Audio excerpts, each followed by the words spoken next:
First at 5. From the University of Florida's College of Journalism and Communications, you're watching WUFT News. The blistering heat didn't stop a group of Gainesville neighbors from having their voices heard. They were determined to protest against a state-level DOJ investigation into Gainesville. Welcome to WUFT's First at 5. I'm Macy.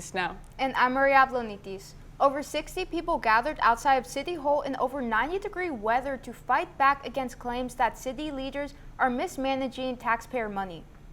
Speakers from multiple organizations came to speak out against the audit. A DOJ team arrived in Gainesville today to closely analyze the city's spending after Florida Chief Financial Officer Blaise Ingoglia called for an audit on Gainesville to crack down on irresponsible spending earlier this month. We told you last week Governor Ron DeSantis said the audit will focus on areas like diversity, equity, and inclusion initiatives inconsistent with state laws, redundant services, and spending that may indicate waste or fraud. Donna Waller, the president of the League of Women Voters of Alachua County, says she's concerned the audit will result in layoffs for city workers. This is going to do real harm to real people. She believes Gainesville is transparent with its policymaking, and there's no reason to be frightened about property taxes.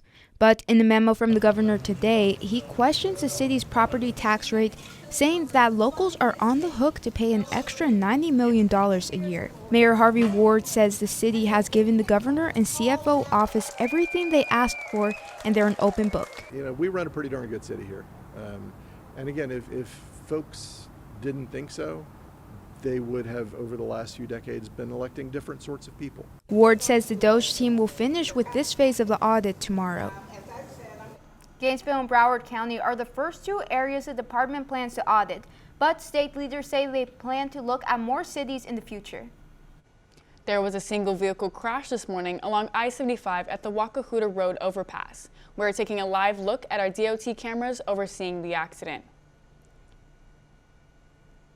I-75 is partially blocked and will have traffic delays after a single vehicle crash took place. The accident is located directly under the overpass of Wakahuta Road. Deputies and FHP troopers are on the scene, and officials say the single vehicle crash resulted in significant injury. Traffic will return to normal after the interstate is cleared.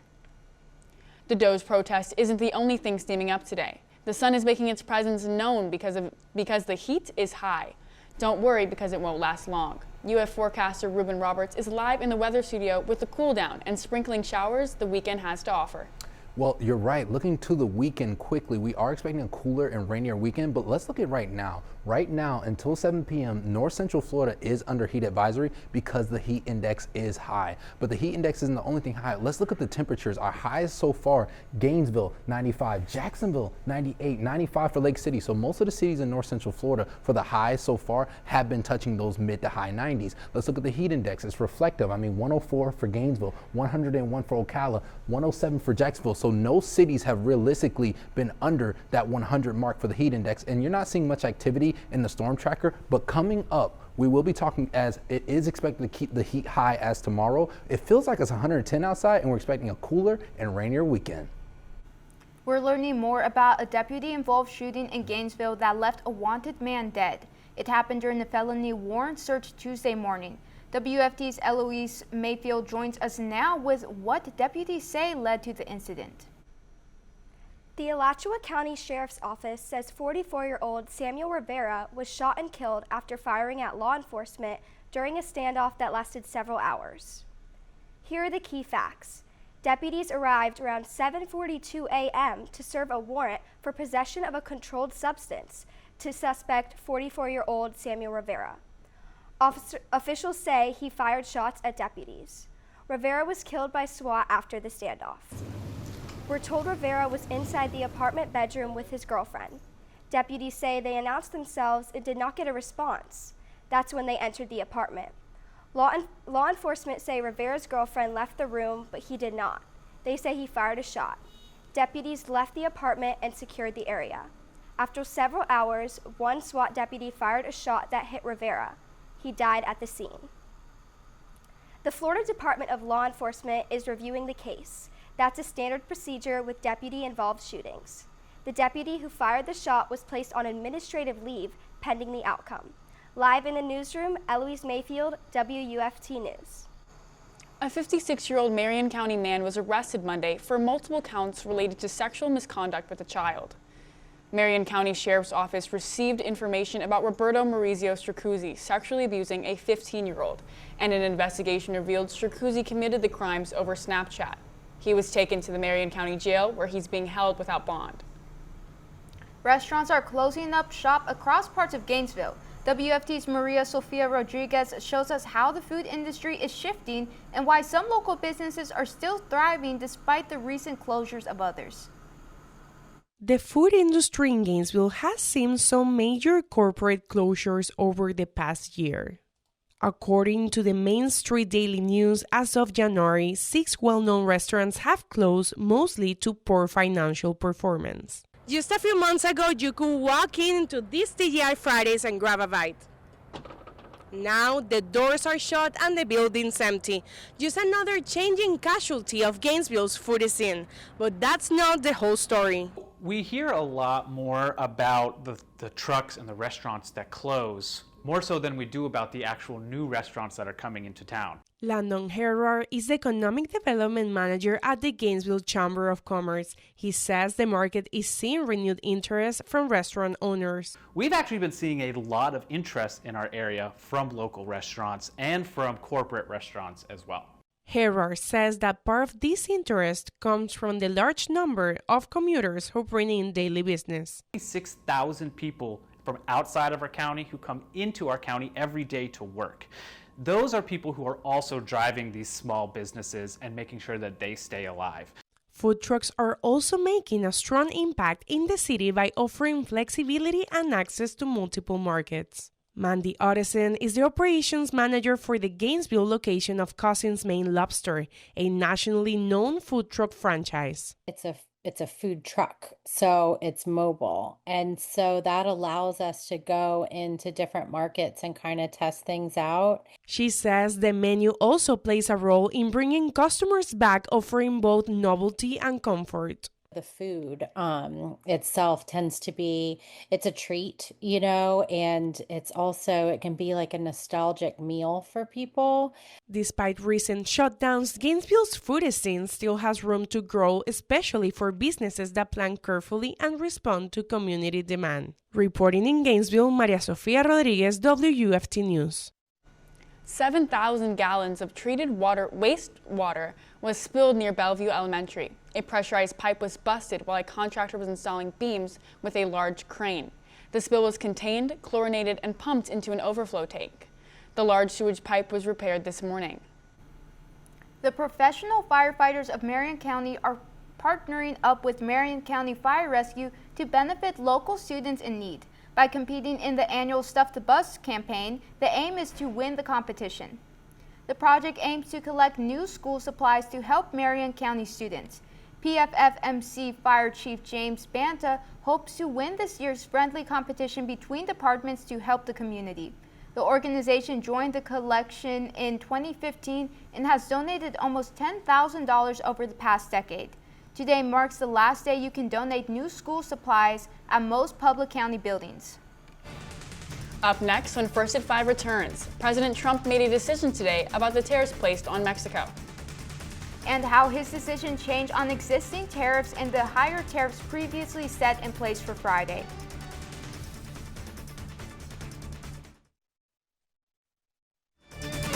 You're watching WUFT-TV News.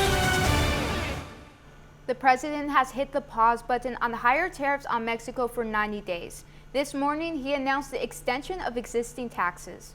As Maribel Gonzalez reports, President Trump's goals of signing a trade deal with Mexico will wait a while longer as a new deadline was just put in place.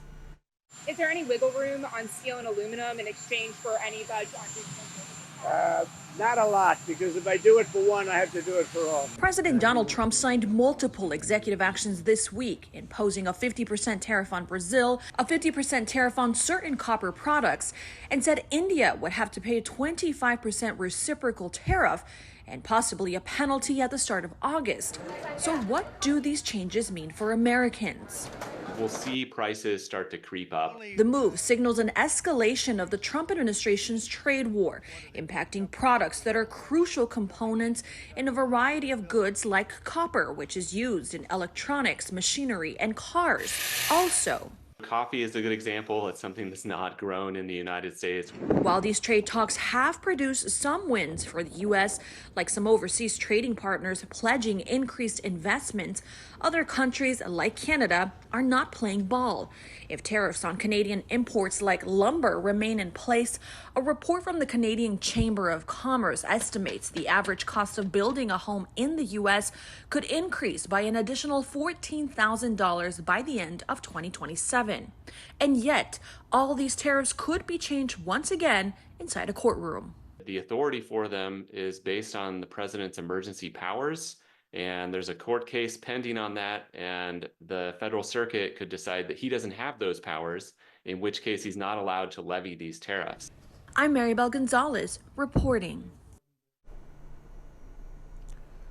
North Central Florida right now is under heat advisory, but we are expecting a rainier and cooler weekend. I'll have more for you about that next.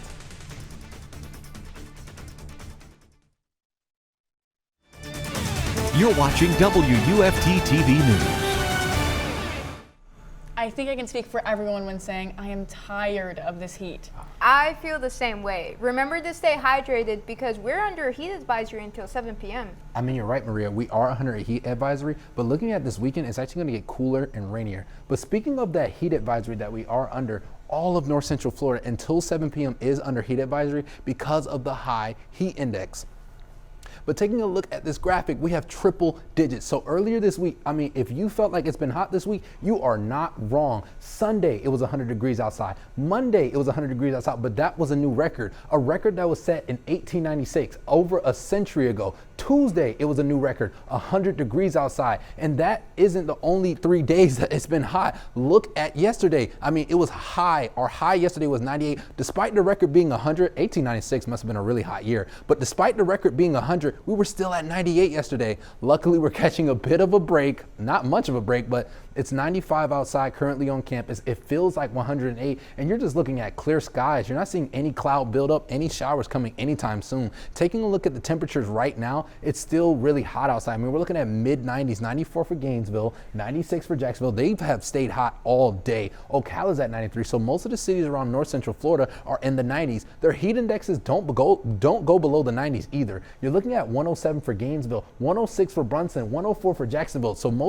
all the cities around North Central Florida are over 100 in the heat index as well. And that's reflective of our storm tracker. I mean, there is no activity. I mean, little activity, because we are seeing a little bit of showers and activity, sprinkled, scattered showers around North Central Florida. But mostly it is clear because that high pressure is suppressing. Speaking of the high pressure is what I call the storm suppressor. Look above us. There's moisture in the air up here, so you're seeing more showers and activity above us. This is the front to look out for. This will be coming this weekend. Right now, it's affecting the north of Florida. But look at what it's going to do on Friday. So as Friday comes, this front is going to continue to move southward towards us, bringing showers and activity. 1 p.m. on Saturday is the time to look out for, because Saturday it is going to rain. And that's going to continue all throughout the weekend through Sunday as well. Looking at the lows are going to be 70s and the highs are going to be 90s. But taking a look at our 7-day outlook, I did want to show you. So going from Saturday all the way through Thursday, we are expecting showers. Look at Saturday, we're seeing 70 on showers. Sunday, 90, Monday, 90, 80 for Tuesday. So it's going to be a more rainy weekend, and it's going to be and the temperature is going to expect to drop. Professional athletes from a variety of sports filled the White House. They gathered around President Trump to revive a program that rewards physical education merit in public schools.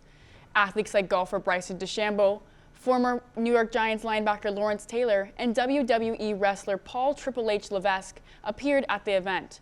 According to CNN, the presidential fitness test will expand the president's council on sports, fitness and nutrition, Public school students with highest scores in the fitness challenge will receive recognition. DeChambeau says the test will have a major effect on the golf world. Lives, but it would potentially change the landscape of the game of golf, of which we all believed in, the guys that went to live, for a long time.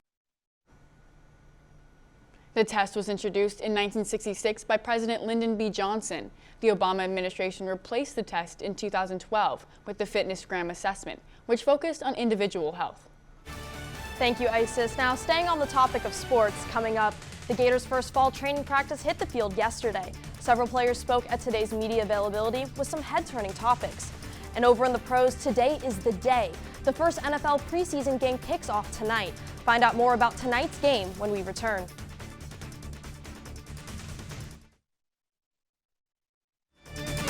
You're watching WUFT-TV News.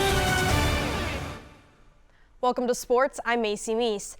The Gators had media availability today after day one of practice yesterday, and there's news on DJ Lagway, with On3 reporting him out of his walking boot, and there was plenty of chatter about one of his new targets. Wide receiver Dallas Wilson showing out at the first practice. Wilson, who is one of the breakout stars of the spring game, has defensive players like Devin Moore and George Gums ready to battle. Gums was asked what it's like to go against Wilson. It's pretty tough. It's a battle out there. It's a battle out there. So he don't get all of them, but it's definitely a battle. It's a tough battle for the corners and the receivers. So that should be fun for them. He's definitely a unique receiver. Being that big, moving very fast, and being quick, and also being strong. So I show up every day, and I like to tease him and just talk a little smack to him and stuff, like, okay, like, who gonna get it today? Like, let's go. He could play. He could play, no doubt. Like, every time I look up, I'm like, is he gonna catch that? And yes. And I'm on defense, I'm like, okay, good job. Good news, Gator fans. We are now inside 30 days until the opener versus Long Island University. It has been a turbulent and tragic week for the NFL, but the show goes on. The opening preseason game kicks off tonight, the annual Hall of Fame game in Canton. The game features the LA Chargers taking on the Detroit Lions. Both teams are making their first appearance in this game in over 3 decades. For Chargers head coach Jim Harbaugh, the early start to his preseason has forced some slight training camp adjustments. We've really tried to make it reflect a typical training camp in terms of volume, workload, meeting time. We factored it in to not get too much, not get too little either. For the Lions, they're coming off a 15-2 season where they remained the kings of the NFC North, but the Kings were dethroned by Washington in the divisional playoff round. As they start anew, backup quarterback Kyle Allen says every game, even the preseason ones, are vital. The preseason games are important. It's been important my whole career. I've been trying to make teams since year one, going to year 8 now. So it's, I've played countless preseason games. They're all important, but just go out there and execute. That's always what I say. Some interesting things to note going into tonight's game. The last time the Chargers played in this game, they went to the Super Bowl. And the last time the Lions played in this game, they went to their first NFC championship. We'll see what history these two teams can make after tonight's Hall of Fame game. Kickoff in Canton at 8 p.m. And before we go, after stepping down this February as a coach, Florida volleyball legend Mary Wise is joining ESPN as an analyst. Wise spent 3 decades of coaching the Gators. That's all for sports. Stay tuned for one final check with the weather after the break.